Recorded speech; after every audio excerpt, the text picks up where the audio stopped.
dulu ya. Sebelumnya, subscribe YouTube channel Sajian Sedap dan tekan tombol notifikasi untuk video masak terbaru lainnya. Kalau kamu suka video ini, langsung like, komen, dan share ke sosial media kalian semua ya. Yuk lanjut nonton videonya.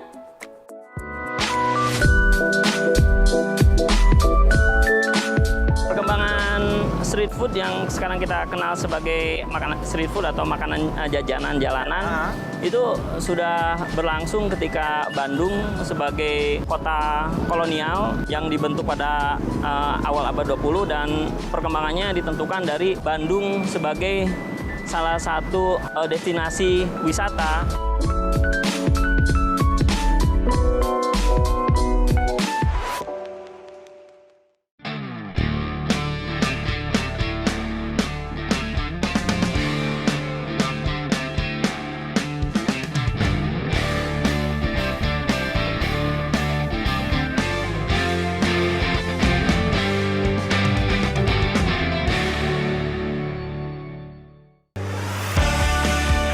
Dari sekian banyak street food di Bandung, surabi adalah salah satu yang ikonik sekaligus wajib dicicipi saat mampir ke kota kembang ini. Cita rasa dan tampilannya pun ditingkatkan dengan ragam topping seperti keju, coklat, kismis atau durian. Salah satu surabi yang legendaris berada di daerah Cihapit, Bandung. Dan kedai ini justru terkenal dengan varian surabi tradisionalnya yaitu surabi oncom.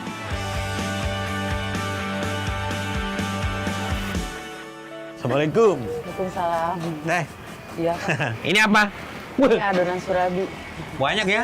Iya, Ini tiap hari emang segini? iya. Tiap hari minimal satu. Ini segini. Nanti kalau biasanya suka nambah juga. Teh ada berapa rasa sih sebenarnya? Kalau rasanya sih yang tradisional cuma oncom sama kinca aja. Kinca itu apa sih? Kinca Ini, tuh ini sama ya, ini? ya gula sama santan. Oh, iya. Dia surabinya yang putih. Yang putih ya, yang polos ya? Iya, yang polos. Terus yang beli orang buat sarapan atau apa sih teh sebenarnya? Kalau kebanyakannya sih kita buat sarapan.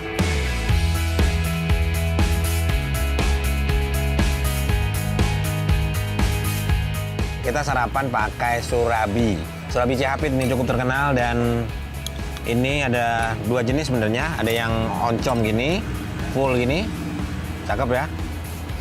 Terus ada yang original nih, yang pure gini masih ya. Sebenarnya surabinya sendiri yang baru dimasak, diangkat itu memang udah agak sedikit asin ya. Persis kayak si Teteh tadi yang ngomong. Namun kalau kita pengen yang agak sedikit manis, tinggal nyampur dengan ini, dengan kincanya atau kawung, gula merah dan santan ya. Nah adonannya ini memang cukup lembut ya. Jadi lembut banget, padahal itu bahan menggunakan ada kelapa. Bahkan kelapanya nih nyaris nggak kerasa, nggak kerasa teksturnya karena saking lembutnya adonan dan masaknya matang banget ya. Ini nggak sampai gosong. Jadi emang gosong-gosongnya ini yang enak. Isi oncomnya mewah banget, banyak itu naruhnya.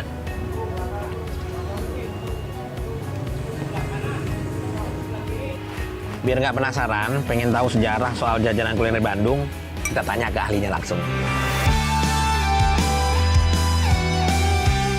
Saya menemui Fadli Rahman, seorang sejarawan yang fokus pada sejarah makanan dari Universitas Padjadjaran. Terakhir, karya bukunya yang berjudul Jejak Rasa Nusantara masuk dalam nominasi buku kuliner terbaik kategori sejarah kuliner di Gourmand World Cookbook Award 2018.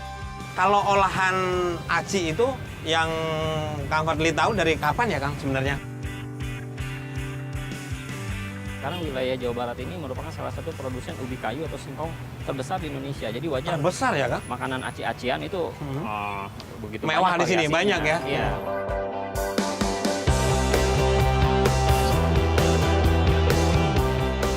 Tapi ada juga saya ngeliat ini ada surabi.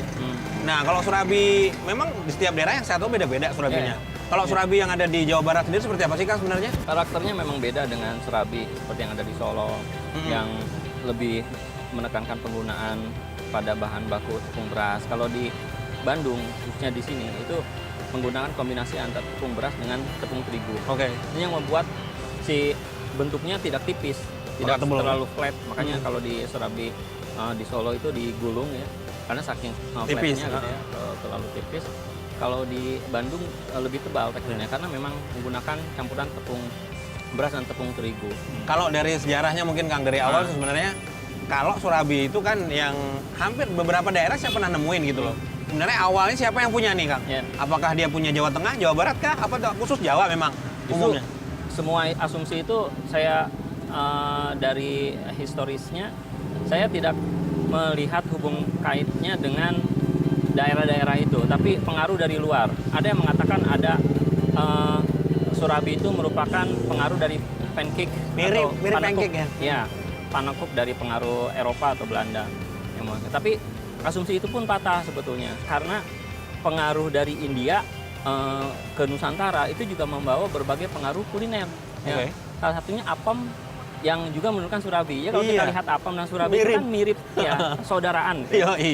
Dan Iya. kalau kita pergi ke daerah Mumbai, India, gitu ya, kudapan-kudapan ini ada dijadikan sebagai street food juga, gitu ya. Iya. Dan pada masa sebelum jauh kolonialisme Eropa datang ke Indonesia, gitu, pengaruh itu sudah ada. Bahkan dipakai untuk perayaan-perayaan hari raya besar seperti Malam Satu Suro. Sehingga katanya jadi suro, surabi. Suro, Ya, suro gede. itu besar. Nah, Ya. besar. Dan ini menunjukkan ada pengaruh India yang membentuk Sesaji karakter gitu. kuliner kita sekarang, bukan hanya yang semula untuk sesaji untuk Iya, kegiatan hari raya, tapi Benar. sekarang sudah menjadi bagian dari Khazanah industri kuliner populer di Jawa Barat. Wah, ternyata Ya. kaya banget ya Kang ya. Kaya banget ya. Aci aja banyak, surabi banyak. Iya. Nah, tapi ada juga street food lain yang khas dari Jawa Barat, Apa tuh Kang? ketan bakar. Ya. Wah, boleh juga tuh. Ayo. Iya, bentar Kang, bayar dulu. Ya.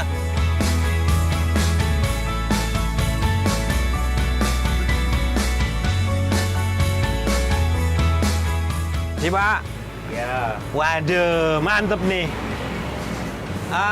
Kang, Ya. ini salah satu kuliner kita di Bandung yang street food ya. Ya, ya. Sebenarnya perkembangan kuliner ini dari kapan sih? Ini salah satu kuliner warisan leluhur di Jawa Barat yang kalau kita sebutnya ketan bakar di kalangan masyarakat menyebutnya ulen. Ulen. Ulen. Ulen. Dan ini ya seperti tadi saya katakan ini merupakan warisan leluhur di mana masyarakat Jawa Barat, masyarakat Sunda itu merupakan masyarakat agraris. Oke. Mereka memanfaatkan berbagai hasil pangannya termasuk juga beras ketan ini dalam bentuk ketan bakar. Oh, dijadikan olahan gini ya Kang ya? Iya ya. Siap. Ya. Terus kalau dari masa ke masa ini berarti salah satu yang cukup ini ya? Iya, dari segi wujud, dari segi taste, rasa, dia bertahan dari dulu seperti ini.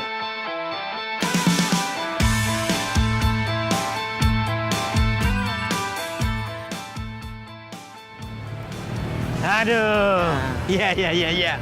Kang, tapi ngomong-ngomong soal si ketan bakar ini, sebenarnya dari kapan sih Kang ini? Ini zaman penjajahan udah ada belum sih? Ya, jauh sebelum zaman penjajahan pun saya yakin ini sudah ada karena wilayah Jawa Barat sebagai salah satu produsen pangan, khususnya dalam hal ini padi-padian, itu sudah berlangsung jauh sebelum masa kolonial. Oke. Dan ini salah satu jenis beras yang beda dengan beras seperti umumnya karena untuk beras ketan ini atau Oryza sativa glutinosa ini adalah ciri beras yang memang lengket. Lengket ya, dan sticky awet. ya. Ya, sticky. Dan ketika dijadikan sebagai panganan atau sebagai kudapan, dia awet. Itulah kenapa bagi masyarakat agraris ketika mereka bertani atau bersawah, mereka akan membawa berbagai kudapan atau makanan yang bisa dibawa dan kemudian dimakan seharian itu gitu. Artinya dia bisa lebih awet gitu. Inilah yang kemudian sangat cocok ketika fungsinya bukan lagi sebagai makanan yang dibawa ke pesawahan, tapi sebagai street food. Itulah pada masa awal abad 20 jika kita perhatikan perkembangan industri kuliner awal di Kota Bandung, di wilayah alun-alun ini banyak para pedagang makanan, salah satunya ulen atau ketan bakar, dan fungsinya sih sudah jadi street food. Iya. Setelah ini, Bunu mau cobain makanan yang sangat identik dengan masyarakat Sunda. Kira-kira apa ya? Tetap di Food Story.